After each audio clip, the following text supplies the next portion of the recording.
Situatë të tensionum në terren nuk vrejhet. Natyrisht është një gjendje pakënaqësisë për shkak të mungesës përfaqësimit institucional. Qysh e mendon këtë punë? Pse evropianët janë të e konsideru të tensionuar me situatën? Në raport me drejtat e njeriut po flas. Unë kam pas shumë komunikim me qytetarët e Veriut, sepse kam konsideru që është përgjegjësia ime si avokat i popullit për faktin se përfaqësimi në institucionet e Republikës Kosovës nga komuniteti ka pësu një ndryshim radikal me dorëheqjet që qytetarët e këtij komuniteti kanë dhënë nga institucionet dhe kam intensifiku komunikimin dhe bisedat me qëllim që mu afru sa më afër tyre dhe mund të them që situatë të tensionum në terren nuk vrejhet. Nga krejt vizitat që unë kam pas, natyrisht është një gjendje pakënaqësisë për shkak të mungesës përfaqësimit institucional, por që ndoshta mund të ketë probleme të natyrave tjera ose informacione që unë nuk i di dhe nuk i kam, por nga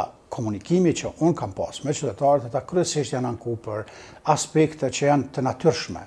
Si për shembull, prezenca e shtume e policisë, natyrisht që i pengon sepse konsiderojnë që nuk është e nevojshme, nga sa ata spaku në komunikim me mu tregojnë që dëshirojnë të ndihen si qytetar paqësor të këtij vendi dhe jo si rrezik për shtetin dhe organet e sigurisë.